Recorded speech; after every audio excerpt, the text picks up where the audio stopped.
Walt Disney is no stranger to incorporating literary allusions into his movies. He's borrowed themes from the likes of ancient mythology, French writings, and L. Frank Baum. A few decades after Walt's death, Disney Studios returned to Walt's original approach of mixing well-known stories and turning them into musicals.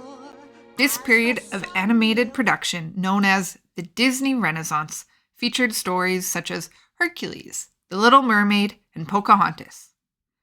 Today's video, we will go over one of the movies from this period which somehow, paradoxically, often gets left out from the list of Disney Renaissance films, but nonetheless has become a cult classic, The Nightmare Before Christmas.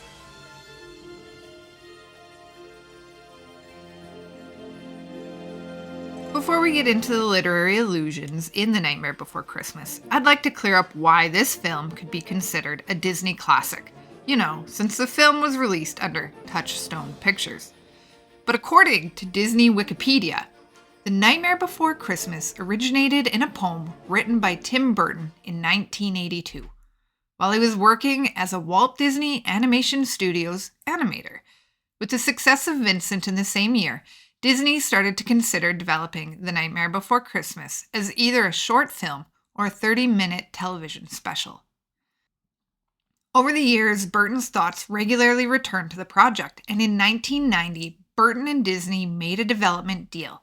Production started in July of '91 in San Francisco. Walt Disney Studios initially released the film through Touchstone Pictures because the studio believed the film would be too dark and scary for kids.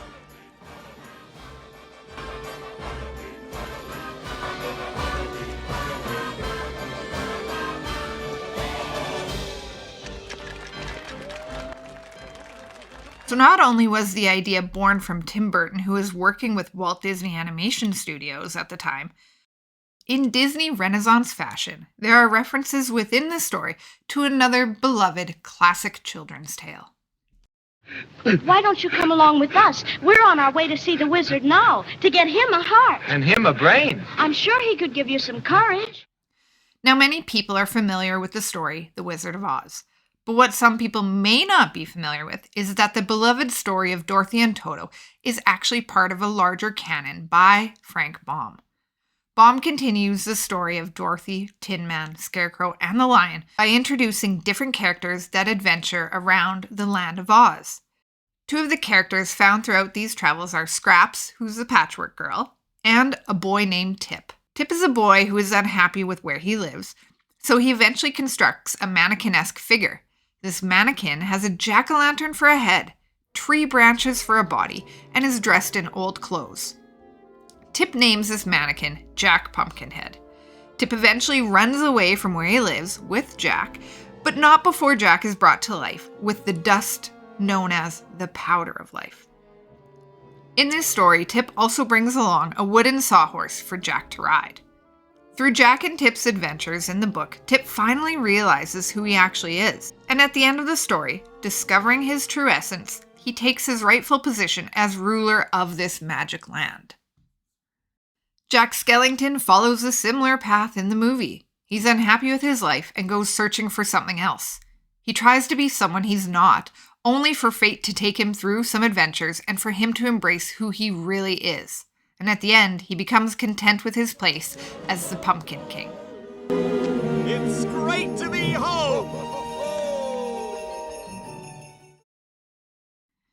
Jack's counterpart, Sally, is a derivative of Scraps the Patchwork Girl. The Patchwork Girl has her own book in the book series, but nonetheless, both characters hold many of the same features.